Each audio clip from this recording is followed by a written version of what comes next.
이 트럼프 말입니다. 일단 언론들 개망신, 여론조사 회사 개망신. 왜냐하면 정말 1% 박빙 차일 것이다라고 했는데 현재까지 이제 이게 지역구를 가져온 거를 보면은 트럼프가 295개. 선거인단요. 예, 그죠? 선거인단. 네. 그 다음에 해리스가 226. 예, 야, 이 차이가 굉장히 크죠. 그렇습니다. 네. 이게 지금 사실은 언론 그동안 저희도 이제 국내 언론을 통해서 봤고 네. 외신들도 뭐라고 그랬냐면은 뭐 박빙이다. 그리고 박빙이 아니라 초박빙이다. 네네. 그러면서 뭐 펜실베니아를 비롯해서 뭐 네. 7개 경합주, 네. 이 7개 경합주에서 뭐 결판이 날 것이다 그랬는데 그래서 거기서 뭐 누가 이길지 모른다. 네. 계속 얘기를 했는데 까보니까 네. 이 7개 경합주에서 모두 트럼프가 이겼어요. 그러니까 박빙이나 초박빙이 아니라 거의 네. 압승이 나와버렸지 않습니까? 그렇죠. 그래서 이거는 미국 언론의 예측도 틀렸고 그리고 그러한 결과를 내는 여론조사 회사들도 그렇죠. 다 틀렸습니다. 근데 희한한 게 미국 대선은요. 트럼프만 나오면은 여론조사들이 맥을 못 칩니다. 맞습니다. 왜 이럴까요? 왜 이럴까? 이거를 저희가 분석을 좀 해보려고 하는데, 자, 이게요, 여론조사 회사들이 그런, 그러니까 보정치, 네. 우리가 흔히 말하는 보정을 많이 한다 그러잖아요. 네. 그 보정에서 보면, 트럼프를 지지하는 사람들을 자꾸 과소평가하고, 아니야, 네. 이거 과잉이야라고 해서 네. 숫자를 과잉으로 보정하고 있다. 이런 이제 사인들이 나오는 거예요. 예. 그래서 여론조사 회사 네. 자체가 후보에 대한 편견을 가지고 있다. 네. 즉 민주당은 천사, 해리스는 천사, 공화당은 악마, 트럼프는 더 악마. 이런 사람들을 찍는다는 네. 사람들 목소리만 클 뿐이지 실제로는 없을 거야. 네. 라는 종류의 편견들이 이제 작용을 한다는 거죠. 그렇죠. 예. 그걸 보여주는 제가 오늘 아침 저희 아이템 정하고 난 다음에 네. 사실은 뭐 외신을 뭐 제가 국제부 기자도 아니고 직접 찾아볼 필요가 없는데 트럼프 뭐 모터 이렇게 해서 트럼프 투표자 네. 나는 딱 두 개만 넣어가지고 검색을 했더니 대표적인 제목이 세 개가 저렇게 나옵니다. 네.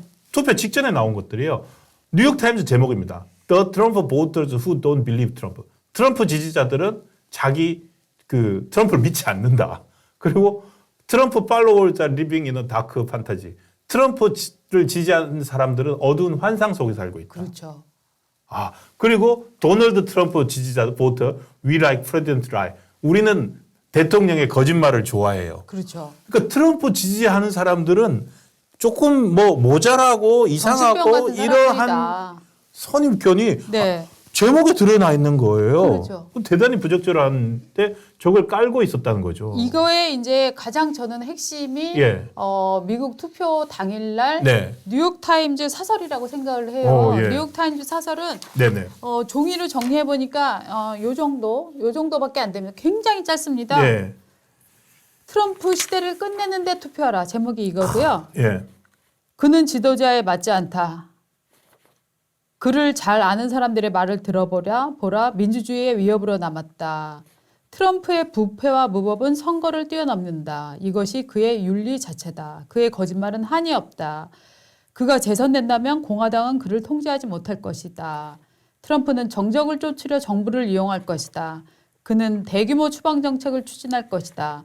빈곤, 중산, 고용주를 혼란에 빠뜨릴 것이다. 트럼프가 집권하면 기후를 망가뜨리고 동맹을 부수며 독재를 강화할 것이다. 미국인들은 더 나은 것을 요구해야 된다. 투표하라. 네. 이게 언론의 사설입니다. 이게 뉴욕타임즈의 사설이고 이 많은 분들이 네. 야, 이거 한국 언론들은 다 해리스가 유리하다며 라고 얘기를 하는 이유 중에 중요한 근거 중에 하나가 많은 특파원들이 뉴욕타임즈에 기대고 있기 때문에 가장 신뢰도 있는 매체로 기사를 많이 인용해서 쓰고 있기 때문에 뉴욕타임즈의 시각이 한국의 보수 진보 가릴 거 없이 언론들의 투영이 되고 그러니까 이제 시청자들이 보시기에는 얘들 뭐 하는 거냐 뭐 이런 결과가 나오는 거예요. 미국 언론 같은 경우에는 이제 우리 한국도 어떤 성향이나 이런 건 있지만 미국 언론들은 대체적으로 특히나 대통령 선거의 경우에는 지지 후보를 밝힙니다. 그래서 대표적으로 뉴욕타임즈 같은 경우에는 친민주당 성향의 신문이고 이번 대선에서도 대놓고 선언을 했죠. 해리스를 지지한다고. 오히려 지금 올해 미국 대선에서 좀 특이한 현상은 뭐냐면 그동안에 뉴욕 타임즈나 워싱턴 포스트, CNN 이런 매체들이 전부 다 지지 여부를 밝히는데 워싱턴 포스트 같은 경우에 그걸 선언을 했어요. 네. 밝히지 않겠다. 그렇죠. 전통적으로 그래서 구독자 20만 명 빠졌잖아요. 그렇죠. 예. 그렇게 했다는 건 뭐냐면은 내심 알고 있었다는 것은 아닐까 싶기도 하고요. 왜냐하면 제프 베조스가 사실상 워싱턴 포스트에 또 뒤에 있으니까 제프 베조스는 또 뭐 일론 머스크와 함께 대표적인 또 IT 그렇죠. 구루 중에 한 명이지 않습니까? 그래서 일부 미국 내 유권자들은 그거 봐라. 워싱턴 포스트가 결국에 신문으로서 정체성을 잃고 어떤 그 기업의 네. 어떤 그 기업의 손아귀에 있다는 걸 보여준다 하면서 많이 잃었는데 저는 뉴욕 타임즈는 어쨌든 그 해리스 지지 신문이라는 입장에서 봐야 되긴 합니다. 네. 네. 그런데 이제 우리는 마치 한국 신문을 보듯이 계속 객관적인 것처럼 하다 보니까 한국 신문하고 이제 일종의 시각 차이가 갭이 발생하게 되는 것 같아요. 명확히 발생을 예. 하고요. 그런데 이제 이를테면 이제 이 지식인들은 기본적으로 처음부터 끝까지 트럼프는 나쁜 놈이다를 갖고 사설을 쓸 수 있다. 네. 이게 이제 보통 이제 이 중간적인 객관적인 위치를 기대하는 시청자들한테는 굉장히 이제 기이하게 느껴지는 건데 여기에서도 보면은 네. 트럼프가 해리스가 어느 부분에 우세하다는 얘기가 있는 게 아니라 트럼프는 그 자체로 악마다라는 그렇죠. 지금 그 논리를 구사하고 있는데 이 논리가 이번 선거에 먹히지 않았습니다. 왜냐하면 이번 선거에 먹혔으면은 흑인들이 당연히 해리스를 뽑았어야 됩니다. 그렇습니다. 왜냐하면은 트럼프는 거의 인종주의자에 가깝다, 혹은 사람들을 정적을 쫓으려고 한다. 예. 이렇게 나쁜 사람이라면 흑인들이 안 뽑았어야 되는데 이번에 그 조지아주하고 아틀란타주인가요? 거기에 네네. 흑인이 많이 살고 있는데 거기에서 트럼프 지지율이 20%가 나왔습니다. 이거는요, 야. 윤석열 후보가 호남에서 받은 득표보다 훨씬 높습니다. 그렇죠. 네, 지난 대선에 윤석열 후보가 호남에서 몇 프로를 받았냐 하면은 보통 한 15%, 12% 정도 아마였을걸요? 예. 네. 그런데 반대로 여기서 얼마를 받았나라고 찾아보니까 조지하고 노스캐롤라이나 여기서 흑인 남성 20%가 지금 트럼프를 찍었다라고 하는데 지난번 윤석열 득표율 한번 볼까요? 99.9%에서 윤 당선인은 광주에서 12.7, 전남에서 11.4, 광주 전남에서 10%대. 이게 뭘 의미할까요? 지금 이를테면은 광주는 호남은 민주당이다라고 하는 것만큼이나 흑인은 민주당이다. 이건 거의 철칙이었거든요. 근데 그러니까요. 이게 지난 선거에서는 11%였고 이번에는 심지어 20%로 늘어난 네. 거예요. 그러니까 이게 왜 그랬을까? 그러니까 네. 아마 이제 선거 막판 되면서 이게 나타났다고 합니다. 네. 그래서 이제 같은 흑인이죠. 오바마 전 대통령 같은 경우에도 흑인 남성들 이탈이 두드러지는 걸 미리 간파를 하고 그 펜실베니아 유수에서 여성 대통령을 두는 것에 대해서 거부감을 느끼고 지지를 주저하고 있느냐, 여러분. 그러면서 흑인 남성들한테 다시 한번 생각을 해라. 네. 이런 취지로까지 얘기했는데 흑인 남성들이 그러면 해리스에 대해서 지지를 하지 않은 것이 네. 여성에 대한 거부감일까요? 여성 대통령 탄생에 대한? 저는 여성이라서 거부한 게 아니라 네. 무능해 보여서 거부했다고 생각하거든요. 맞습니다. 네. 나한테 이익이 되지 않기 때문에 안 뽑은 거를 이 해리스의 경우에는 말입니다. 내가 유리천장이 막혔다 이런 주장을 해서는 안 돼요. 네. 왜냐하면 해리스가 보여준 정책이라고 하는 거는 트럼프는 강력한 미국을 만들자, 미래를 만들자라고 얘기했는데 해리스 뭐라고 얘기했냐면 우리는 돌아가지 않겠어. 훨씬 수세적이잖아요. 나는 트럼프보다 더 좋은 미래를 보여주겠다라는 약속을 하지 못했어요. 능력 부족을 진 사람이 여자라고 해갖고 내가 여자라서 손해봤다. 이렇게 얘기해서는 저는 안 된다고 생각해요. 근데 어쨌든 당시에 그런 얘기가 나왔는데 실제로 미국 언론의 분석이 지금 그렇습니다. 뭐냐면은 바이든 대통령의 아바타다. 그러니까 흑인 남성들이 단지 여성이라서 그런 게 아니라 네.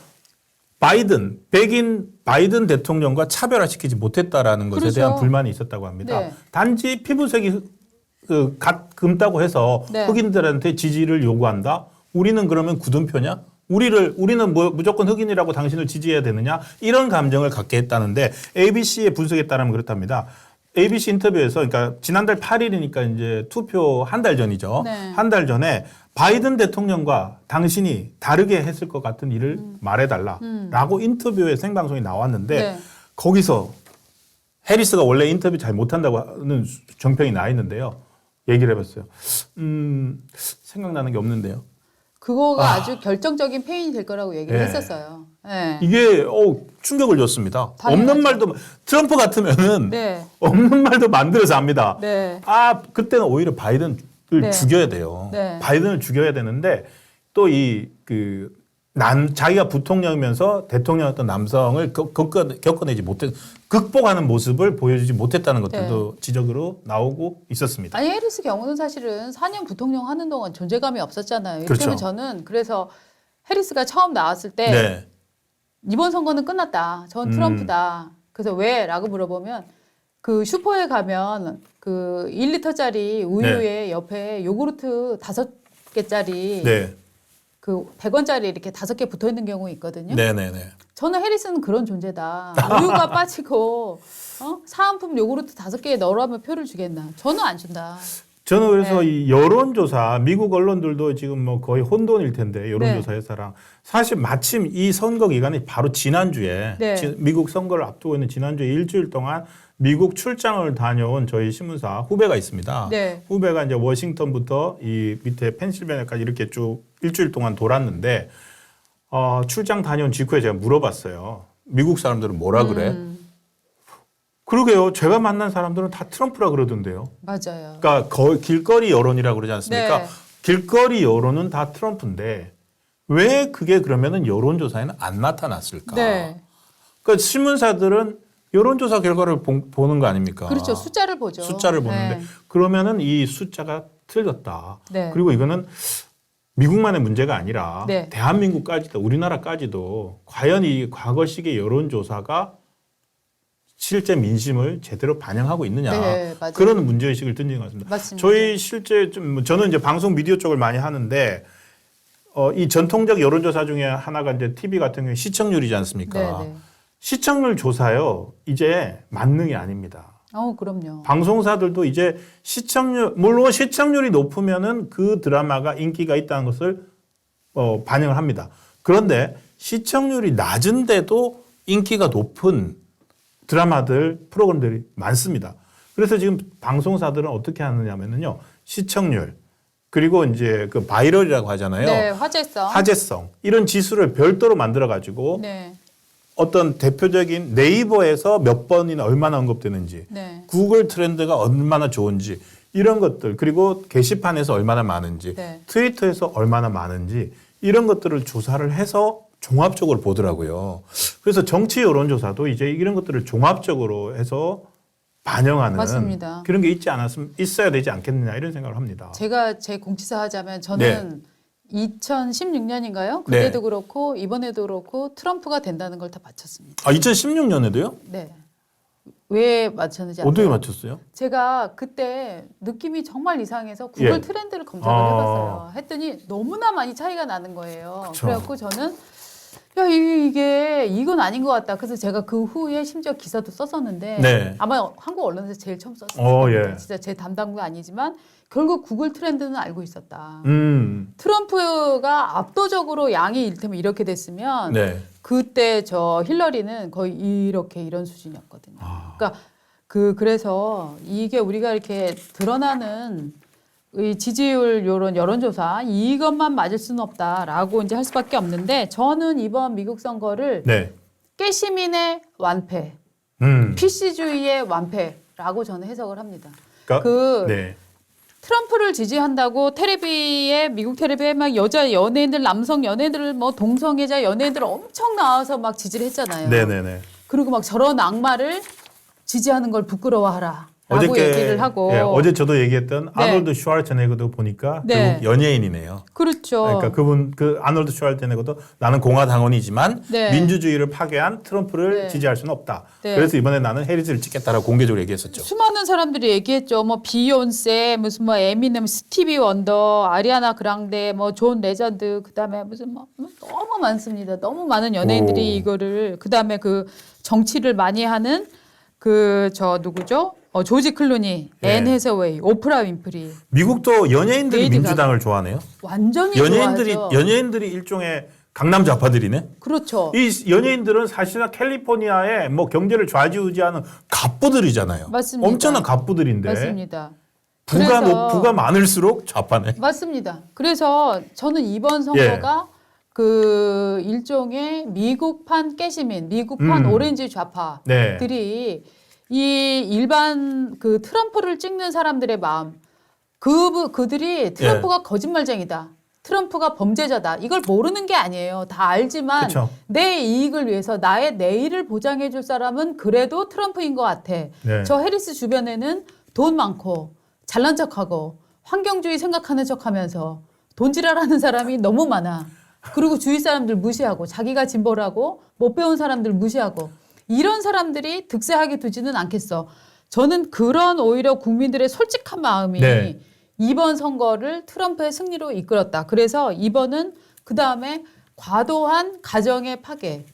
각종 뭐 요즘에는 미국에는 뭐 남성이냐 여성이냐 너 당신 여자예요라고 묻는 거가 폭력이라고 얘기하잖아요. 그렇죠. 성적 선택권은 네. 본인이 선택하는 거다. 또 물으면 안 돼. 부모도 예. 심지어 아유 우리 딸이라고 얘기하면 우리 딸은 여자지라고 얘기하면 안 된다는 거예요. 우리 딸 남자야 여자야라고 물어보면 안 된다는 거예요. 그러니까 이 정도가 된 이른바 PC주의 이런 것 때문에 미국인들이 야 지금 이 좌파들이 이렇게 주장하는 세상은 미래에는 가정은 파괴되고 철저하게 정말 네. 아주 막 개인밖에 존재하지 않는 그것도 뭐 끊임없이 서로를 의심하는 개인밖에 안 남는 이런 게 될 거야. 우리는 공동체를 복원해야 돼.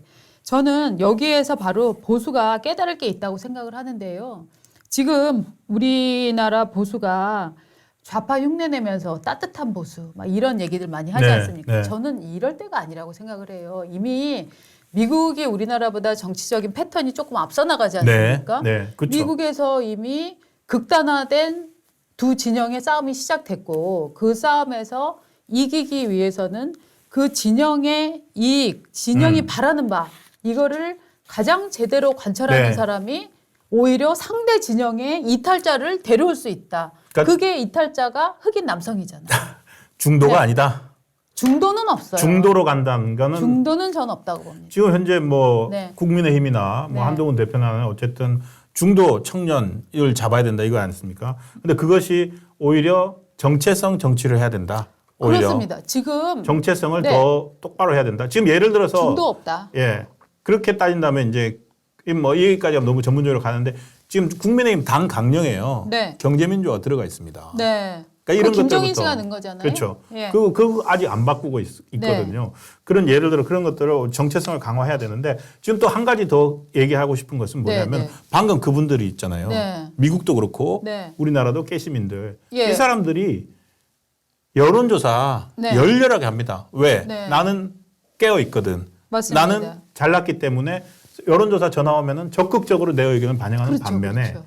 이른바 보수라고 하는 분들 그리고 미국에서 트럼프 보터 트럼프를 찍은 분들 네, 네. 이분들은 전화 응답에 대응을 안 합니다. 네. 그래서 미국도 지금 난리가 났다고 합니다. 이 여론조사가 응답률이 우리나라 경우인데 미국도 마찬가지로 지난번 대선 총선 때 우리나라 전화 응답률이요. 응답률이 4%까지 떨어졌대요. 기존에 응답률도 많이 낮아가지고 6%였는데 응답률이 4%까지 떨어졌는데 네. 제가 이거는 어디 여론조사 전문 그 회사에서 나온 세미나 자료인데요. 우리나라에서 전국 단위 여론조사를 분석을 해봤더니 응답률이나 접촉률이 높으면 네. 응답률이 높으면 아주 품질이 좋은 네. 그 여론조사거든요. 예. 응답률이 높으면 민주당이 낮게 나온대요. 왜냐하면 많은 국민의힘 지지자, 민주당 지지자 다 들어오니까 네, 네, 응답률이 높으면은 민주당이 낮게 나타나고 네. 응답률이 낮으면 민주당 지지율이 높게 나온대요. 네. 근데 지난 여론조사들은 계속 응답률이 우리나라 낮아져 왔거든요. 네, 네. 그래서 이 여론조사도 우리나라도 계속 안 맞아 떨어지는 패턴이 나왔지 않습니까? 네. 이게 그러니까 전 세계적으로 여론조사 회사들이 20세기에 전화가 보급되면서 그 가능해진 게 여론조사지 않습니까? 이게 지금 신뢰성을 점점 잃어가고 있고 그래서 미국도 혼란에 빠졌고 우리나라도 마찬가지고 그런데 우리나라에서 저희도 몇 번 다뤘지만 김어준 씨가 여론조사 회사 차렸잖아요. 네. 그래서 김어준이 맨날 자기들이 돈을 제일 많이 쓴다. 그래서 비싸면 정확하다라고 얘기를 하고 있는데 네네. 제가 전문가들한테 이번 미국 때문에 물어봤더니 비싸다는 건 뭐냐면은 사람들이 대답을 안 하니까 전화를 엄청 돌린다는 거예요. 네네. 전화를 많이 돌리다 보니까 그 돈이 많이 들고 전화를 많이 돌려가지고 겨우 1,000명 채웠다. 이거는 접촉률, 응답률이 다 낮다는 뜻이래요. 그렇죠, 그렇죠. 접촉률, 응답률이 낮으면 뭐라고 했어요? 민주당이 높게 나온대요. 그래서 부산, 울산, 경남이니 이런 데서 사실상 김어준이 많이 틀리게 나오는 것들이 이거라는 거예요. 그러니까 이제 여론조사, 다 전화 돌려서 하는 여론조사가 미국이고 한국이고 끝났다는 거예요. 그렇죠. 보여주는 게 지난 대선, 이번 총선이었다. 맞습니다. 이번 하여튼 트럼프 당선은 여론조사를 얼마나 믿을 것이냐, 예. 앞으로 여론조사에 대한 심리적 비중치를 어느 정도 둘 것이냐, 저는 이거를 굉장히 이게 관에 못 박는 그런 선거가 됐다라고 그러니까 생각을 하고요. 또 깨시민들끼리 자기 네. 확인하는 거예요. 맞습니다. 깨시민들끼리 자기들이 뭐 깨시민의 표현을 해서 그러지만 자기들끼리 하고 야, 봐, 우리가 맞았어. 맞습니다. 여론조사 봐, 맞잖아. 네. 이러고 있었던 거예요. 네. 그다음에 이제 또 하나는 지금 트럼프 당선이 보수에게 주는 사인. 네. 중도는 없다. 중도는 없다. 중도는 없습니다. 중도는 없고 그냥 결정을 유예하고 있다는 거예요. 결정을 유예할 뿐이지. 그렇지. 결정을 유예한다는 것과 자기의 이데올로기 노선이 중도라는 것은 전혀 다른 얘기거든요. 그렇기 때문에 결국 유권자의 효용성을 강화하는 방으로 가야 된다. 즉 진보는 진보 쪽에서 강한 진보적 아이덴티티를 갖는 후보, 보수는 보수 쪽에서 강한 아이덴티티를 갖는 후보. 그래서 결정을 하지가 안 한 사람들이 야 우리나라가 좌파로 갈 때 내 이익이 극대화될 거냐, 우리나라가 우파로 갈 때 내 이익이 극대화될 거냐, 이거를 선택하게 하는 그림, 이게 가장 중요하다. 즉 무슨 따뜻한 보수니 이런 형용사 갖다 붙이는 애매한 말로 중도층을 잡겠다 하는 거는 이미 구시대 버전이에요. 저는 근데 예. 네, 그 트럼프는 근데 이번에 그 트럼프가 안 한 것도 아니라고 생각. 약간은 좀 뭐 생각이 달라서 말해서 제이디 벤스 부통령 있지 않습니까? 네. 뭐 그분도 백인이고 하긴 하지만 부통령이 어쨌든 트럼프와 다른 일종의 따뜻한 그 뭐 따뜻함을 성공 신화를 그러니까 힐빌리의 노래라는 영화의 주인공이잖아요. 그런 분들 아니 했던 그게 것도- 보수예요. 그러니까 그렇죠. 그게 보수죠. 아니 보수는 그 계층 상승의 사다리를 제공하는 게 보수예요. 진보는 당신 올라올 필요 없어. 왜 힘들게 올라와? 우리가 다 그렇죠. 예. 저 생활지원금 줄게, 보조금 줄게. 이게 진보잖아요. 지금 이번에 가장 강력한 그 트럼프의 우군이었던 사람이 그 CNN인가에 있었던 여자 앵커가 저 트럼프 쪽으로 옮겨왔어요. 예. 이 여자의 워딩이 뭔지 아십니까? 여러분, 남자에서 여자로 트랜스젠더화된 사람이 네 딸이랑 같이 운동하면서 코뼈 부러뜨리는 거 당신이 원하는 세상이 이거야? 이런 종류의 유죄를 한 거예요. 즉 뭐냐 하면 부모 입장에서는 자 이런 종류의 그 성의 경계가 무너지면 내 자식은 어떤 손해를 입을까? 근데 이른바 그게 예. 좌파잖아요. 좌파가 성적 자기결정권 중시하고 그렇죠. 여성의 생식권 중시하고 그리고 뭐 낙태권, 네. 개인의 선택을 중시하고 그게 어쨌든 좌파적 정체성이고 네. 그리고 우파적 정체성이라는 것은 방금 그와 정반대되는 것들이죠. 맞습니다. 근데 그럼에도 불구하고 저는 약간 정체성 정치에 대한 불안감은 솔직히 있습니다. 정체성 정치는 굉장히 정체성 공격성이 정치, 강하죠. 정체성 정치가 결국 갖고 오는 것이 뭐냐면은 네. 양극단합니다. 그러니까 정체성 정치 인정을 하지만 그리고 중도가 없다는 것을 인정을 하지만 그 중도가 없다는 것은 투표 행위로 나타내면 되지 그 투표 행위가 거리로 나오면 안 됩니다. 지금 사실은 트럼프에 대해서 미국이나 정치권에서 우려했던 것들이 지난 대선에서 불복 현상이잖아요. 그렇습니다. 그리고 트럼프가 선동할지도 모른다라는 불안감이 있었지 않습니까? 당연히요. 그게 뭐냐면은 정체성 정치가 선거 투표 행위를 벗어나서 거리로 나왔을 때 양극단이 보여줄 수 있는 무서움이 있는데 저희 사실은 지금 우리도 계속 거리로 나오려고 하는 움직임들이 있거든요. 그래서 과연 정체성 정치를 얼마나 붙잡아 둘 수 있을지 저는 그것도 고민을 저는 함께 이미 해야 된다고 시작됐다고 생각합니다. 보는데요. 아니 이재명이 전쟁인가요? 15일 날 유죄 판결을 받고 나면 길거리를 안 뛰쳐나올 거라고 보세요? 그러니까 저는 예. 이미 그것을 언론이 막을 수 있는 단계는 이미 지났다. 네. 생각을 합니다. 그래서 정리를 하자면 정체성 정치 철저히 뭐 그 정강 정책이나 선거 이슈 정책 이런 데서 필요하고 거기서 뭐 따뜻한 보수라는 이런 형용 모습 만들어내지 않아야 된다까지는 찬성을 하지만 정체성 정치가 하나의 수단화됐을 때 위험성에 대해서도 당연합니다. 우리는 경계심을 갖고 있어야 된다고 생각합니다. 당연히요. 예, 저는 이게 무슨 이렇게 해서 이런 정치가 좋다라는 말씀이 아니라 이것은 어차피 불가피한 현실이다. 예. 이 현실에서의 그쵸. 전략은 이것이다. 네. 저는 하여튼 보수는 2030은 안 막힌다. 보수가 20대 여자에게 절대로 안 막힌다. 보수 후보가. 이것도 저는 진한 프레임이라고 생각을 합니다. 네. 20대 여성, 30대 여성, 20대 남성, 30대 남성 저는 보수가 잡을 수 있다고 생각합니다. 왜냐? 사람들은 이미 돈 많고 깨시민인 척하면서 민주당에 투표하세요라고 하는 사람들이 우리 삶을 어떻게 윤택하게 그럼 만들어줬나? 이거를 저는 국민들이 깨닫기 시작했다고 봅니다. 지난 사실 지금 까먹지 않았잖아요. 지난 5년 동안 문재인 정부 시를 봤잖아요. 네. 그렇게 그 없는 사람들 서민들 생각한다고 정책 내서 지금 결국에는 집값 네. 폭등을 했고 예. 그러면서 청와대에 앉아 있던 사라들을 2주택 포기하는데 절대 오히려 강남집 포기 못해서 장관직을 버리잖아요. 강남집 집 포기한 사람은 윤석열밖에 없어. 그때 나왔잖아요. 맞아요. 예. 그때 1가구 1주택 지키려고 정리한 사람은 윤석열 총장밖에 없다. 그 기사 나왔었어요. 문재인 정부에서 네. 제대로 어쨌든 공무원 생활도 제대로 했어요. 윤석열 예. 대통령이. 제대로 했죠. 공무원 그러니까 생활 제대로 했어요. 대통령이 됐죠. 예. 예.